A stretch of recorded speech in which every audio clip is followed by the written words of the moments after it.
Is it finally a good time to buy a house, or should you be waiting just a little bit longer before you make that leap? Well, I keep getting this question time and time again, so it's time to address it head on. In today's video, I'm going to break down what a buyer's market is, what it means for your home search, and how to decide if now is a good time for you to be buying a house or not. But if we have not met yet, my name is Brock and I help folks just like you buy and sell homes all over San Antonio and the surrounding areas. So if you happen to be looking to move to San Antonio, or if you are looking to buy a house here in San Antonio or the surrounding areas, please don't hesitate to reach out to me. I've got all my contacts somewhere down below here, and I would love to be a resource for you, answer any questions you have, and of course help you and your family find that perfect house that fits all of your needs. And so with all of that out of the way, let's go ahead and dive on into what is a buyer's market. And in simple terms, a buyer's market is one where there are more homes for sale than there are buyers actively looking to purchase homes. So here in the San Antonio area, at least at the time of this video, here in the fall of 2025, we are experiencing a buyer's market. There was a report done about a month, maybe a month and a half ago now, that I saw that was saying that there's about 2 homes for sale for every one buyer out there looking to buy a house. So as you can imagine, San Antonio, at least at the time of this video, is very much in a buyer's market, meaning the buyers have a lot of power on their side to make deals happen and,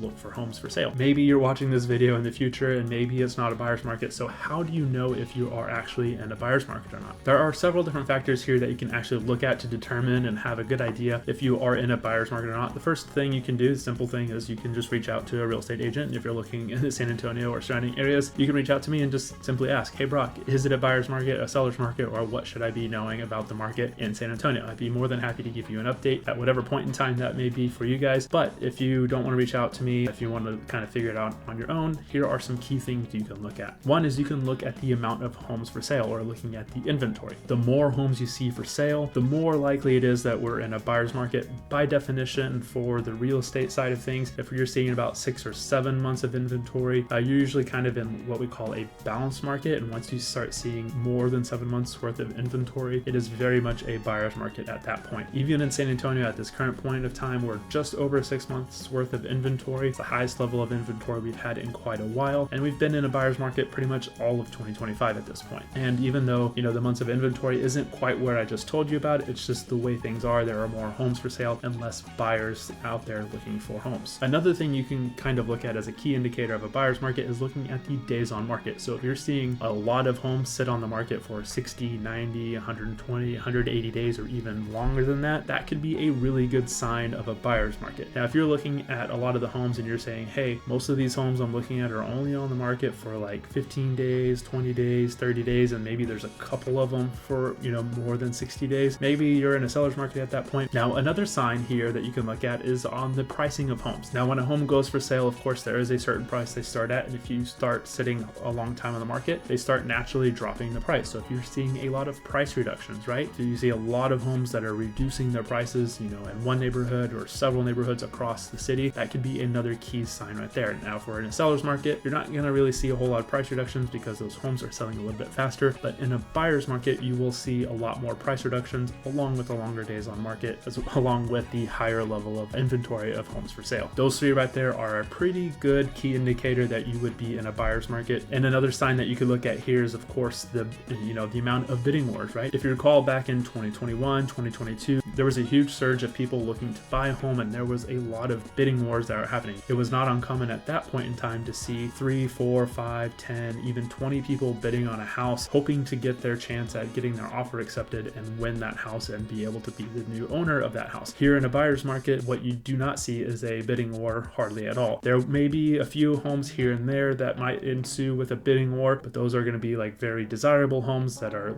very well priced and very well taken care of in desirable location. Those are more the exception than the norm in a buyer's market, but in a seller's market, that is very much the case where you see a lot of bidding wars. But again, in a buyer's market, you see very few of those. The final key indicator that you could look at to see if you're in a buyer's market or not is going to be the seller incentives, the seller credits that you may be seeing advertised or may be given if you're looking to buy a house. Right now in the San Antonio market, because we are in a buyer's market and homes are sitting longer on market, there are price reductions. We do have a higher level of inventory and there are very few bidding wars. We're seeing some seller incentives and seller credits out there as well. Right now, a lot of these builders are offering an interest rate buy down, which costs a lot of money. They're giving away free appliances to include a refrigerator, washer, and dryer, which is again not normal to see. They're paying your closing costs and they're doing all sorts of other things to entice you to come and buy their houses. Now, if you look at the existing home sales as well, you're seeing a lot of seller credits from homeowners. They're not necessarily throwing in in appliances and offering interest rate buy downs, but more or less they're saying, hey, if you come buy this house, we will be willing to give you a credit at closing to help you with your closing costs. And so we're seeing this more and more often from homeowners across the board with existing homes, because they have to compete with all of the new construction home sales across San Antonio, and they're trying to entice people and make their homes stand out a little bit more. Even compared to their neighbors, they're doing some more things in the way of giving away these seller credits to help you make it more affordable and less money out of your pocket to buy a house. And so these seller incentives, whether it's from an existing home or a new construction house, that alone in itself can be a huge indicator, especially with the amount of incentives that we're seeing out there being given to home buyers in order to buy a house. So the seller incentives, while it may not be a key indicator alone, when you start tying in huge seller incentives and a lot of them at that on top of all of the other things that we just talked about here on these key indicators, you can really start to see that all of these things combined together in one market is a really big selling point and a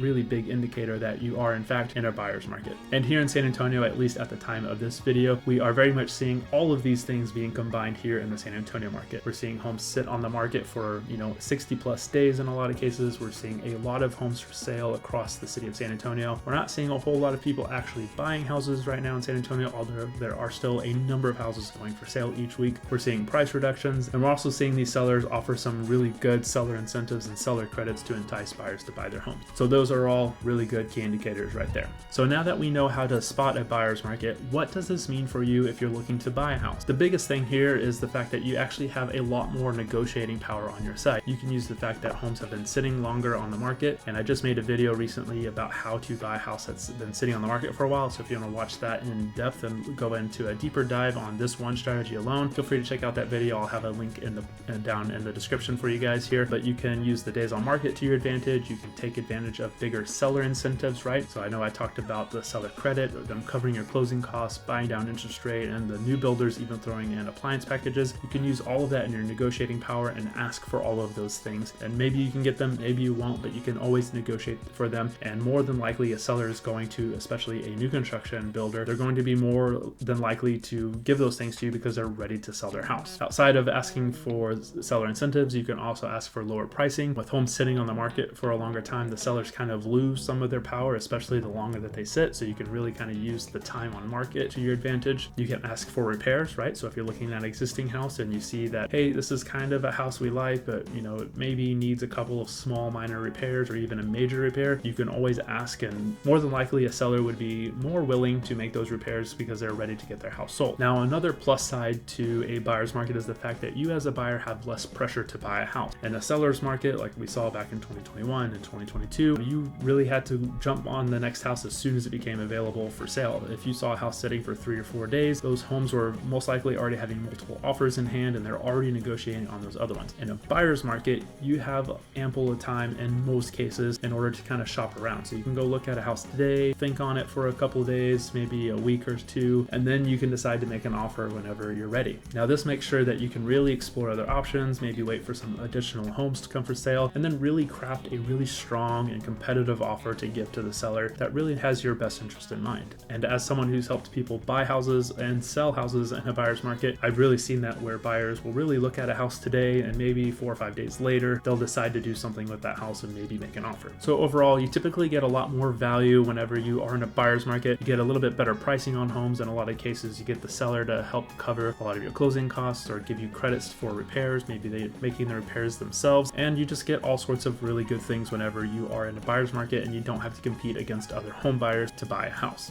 Again, these home builders, even on the new construction side, typically throw in a lot of really good concessions and incentives and appliance packages and all sorts of stuff on as well to make it really attractive to go and buy their new construction houses. And again, get some of that built-in value, because let's face it, buying a fridge, washer, and dryer alone can cost you $2,000-$3,000 depending on, of course, what you're buying out there. And then, getting the home warranty and a better discount and all your closing costs and a lower interest rate, all of that combined is just really extremely good value for someone looking to buy a house. All right, well, now let's talk a little bit about the timing of buying a house, especially with a buyer's market, because even in a buyer's market, you need to pay attention to a few things here. And one of those things you should be paying attention is to the interest rates. And in 2025, interest rates are a big deal. So if you are looking at interest rates, even a 1% change in the rates can mean a big difference in your monthly payment. And I want to show you just what I mean here. So this, of course, is Zillow, a mortgage calculator. Just got some basic numbers in here, nothing, particular. But look, you can see on a 6% interest rate for this house at $300,000 with a 3.5% down payment, your estimated payment is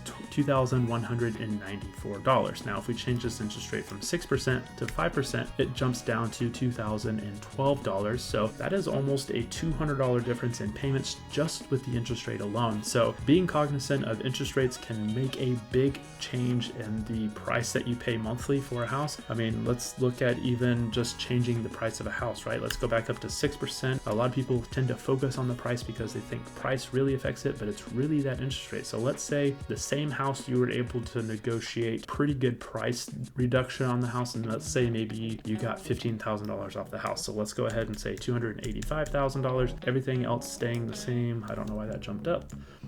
Now you're at a $2,104 payment, so you've only saved about $90, even though you got $15,000 off. I mean, if you got $15,000 off a house, you would think, oh man, that's a really good deal, and it may be a really good deal. But you're only paying about $90 less on your payment compared to a $300,000 house at a 5% interest rate. It's still about $100 less than this one payment here with a lower payment. So interest rates play a huge factor into your monthly payment on a house, not just the price of a house. Of course, both of them have a small factor, but the interest rate has a bigger play, a bigger pull on what you're going to pay on that house. So if you're able on a buyer's market to get money from a seller to buy down your interest rate, that was of course going to save you every single month whenever you make that mortgage payment. Now, there is no perfect time to really buy a house. Everyone has their own timing based on their financial situation. One of the things I constantly hear in real estate, especially from those who have been in the real estate world for a long time, they always say the best time to buy a house was 10 or 20 years ago. And if you're in a spot like me where 20 years ago you weren't even at a point where you could really buy a house because you weren't old enough, then, of course you're kind of just out of luck with that one, unfortunately. But the next best time to buy a house is as soon as you're financially able to do so. So based on your financial picture, you may or may not be ready to buy a house, even if it's in a buyer's market or in a seller's market. One of those things, of course, is having a pre-approval in hand. So having a pre-approval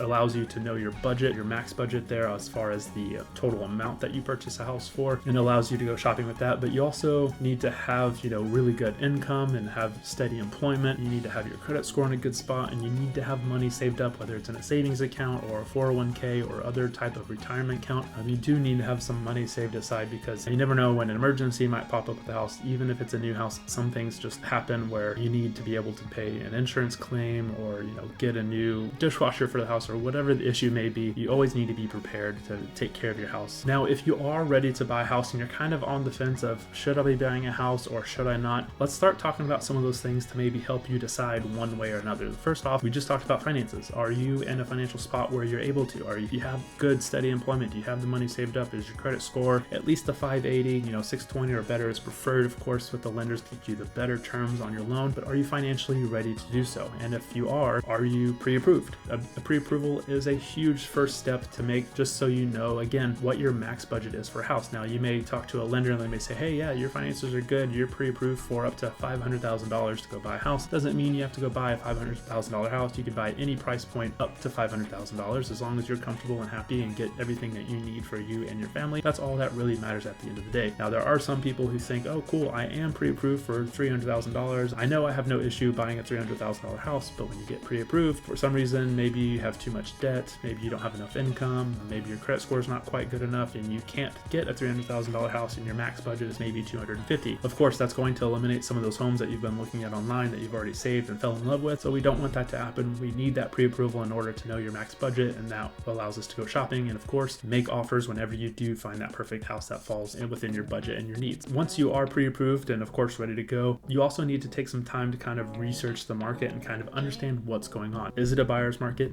Is it a seller's market? Because here in San Antonio, again, at the time of this video, it is very much a buyer's market, but there are other places like North Carolina, Missouri, Indiana, even other states up in the Northeast that are very much seller's markets, meaning the sellers have the upper hand and, buyers are competing and doing all of the opposite things of what we've talked about in this video. And so you need to know, are we in a buyer's market? How do I prepare for that? Are we in a seller's market? How do I prepare for that? And really just kind of understand what's out there, right? You might have this grand idea of like, oh, I'm going to go buy this type of house with these features and these amenities and this side of town, and you might come to find out that that's just not possible with what you're wanting and that budget that you kind of have to stick with. So just understand the different homes that are out there, kind of what they look like, where they're located, the different prices of them, and kind of just watch what's happening with the homes in that area. While you're doing this, you should also make a list of things that you must have in a house, right? Like, do you need a certain number of bedrooms and bathrooms in the house? Do you need a big backyard for the dogs to run around with? Do you need a pool in the backyard? Do you need a single story versus a 2-story? Do you need to be close to a certain location for work or school or whatever you may need going on in your life? Do you need to be close to a gym? Do you want to be close to downtown so you can go enjoy the nightlife? Whatever your must-haves are, you need to write these down and make sure that you have those well documented and you know what they are. Now, outside of that, you should also have a list of things that you would like to have, right? Do you want to have a pool in the backyard? Do you want to have a house with no backyard neighbors, to be on a green belt or a corner lot? Or do you want to be close to, a family member or a friend that you see all the time? You need to have a list of wants as well, and be more flexible with these whenever you're on your home search, because you really need the things that you do need, right? Like the number of bedrooms. Like if you need 5 bedrooms in your house and you only are looking at 3-bedroom houses, obviously you're not going to have enough space for everything that you need 5 bedrooms for. So of course, have your list of non-negotiables, things that you have to have in a house, and then also have a separate list of the things that you would like to have in a house. Now, if you're in a situation where you're currently renting an apartment or house and you know that you're going to buy a house, of course you need to start making those steps to get pre-approved and all that, but you also need to start planning ahead, because I've had calls in the past where people are saying, hey, my lease ends in 3 weeks, I want to buy a house, and it usually takes about 4 to 5, maybe 6 weeks in order to buy a house and actually close on it, right? So you really need to start planning ahead so you can have ample amount of time to go search for a house, start making offers, negotiate, and go through that entire process. Once you find the house that you like, that's usually when the 30-day clock starts for the lender to go through the loan process and the title, the processing to happen, and all of that fun stuff. So once you go under contract, it typically takes about 30 days. Know that if you're, within the 30-day window, you should probably start sooner rather than later. If you have 60, 90, or even 120 days to go until your lease ends, you have a little bit more time, but it is always good to go ahead and get the ball rolling and get started on that journey. And finally, if you are in a buyer's market and you are thinking about buying a house, don't worry about rushing to find the perfect house. You can definitely take your time to find all those houses and do your research and do your due diligence and then finally make an offer, but also don't freeze. If you do find a house and you think it's a good deal, it meets all of your, must-haves in a house, and you can negotiate a good deal, then go ahead and jump in on that house. There's no need to wait around for too long and, risk losing it to some other buyer that, acted a little bit quicker than you. So don't rush into a house, but also don't take too long to get into a house if you find something that meets all of your criteria, is within your budget, and all of those fun things there. So just be ready to act on those homes that do, again, meet your criteria and are a really good deal for you and your family. So with that, I hope this video was very informative, and I hope you did learn something from it. If you did, please go ahead and like the video, give me that thumbs up down there, and while you're down there, make sure to hit that subscribe button and also tap that bell icon so that you'll be the first to know the very next time I post a video here on the YouTube channel. I will be making all sorts of videos about buying a house, living in San Antonio, and all the things new construction right here in the San Antonio area. So with that, thank you for watching this video. I hope again that you found it useful. If you do happen to have any questions, feel free to drop them down in the comment section below. Let me know your thoughts about the buyer's market. And if you would like some help taking that next step to actually go out and buy a house and look at some of the houses here in the San Antonio area, I've got all my contact information down in the description, so don't hesitate to reach out to me via phone call, text, email, whatever is most comfortable for you guys, and I look forward to hearing from you guys soon. Thanks one last time for watching the video. I hope you guys have an incredible day, and I can't wait to talk to you guys soon.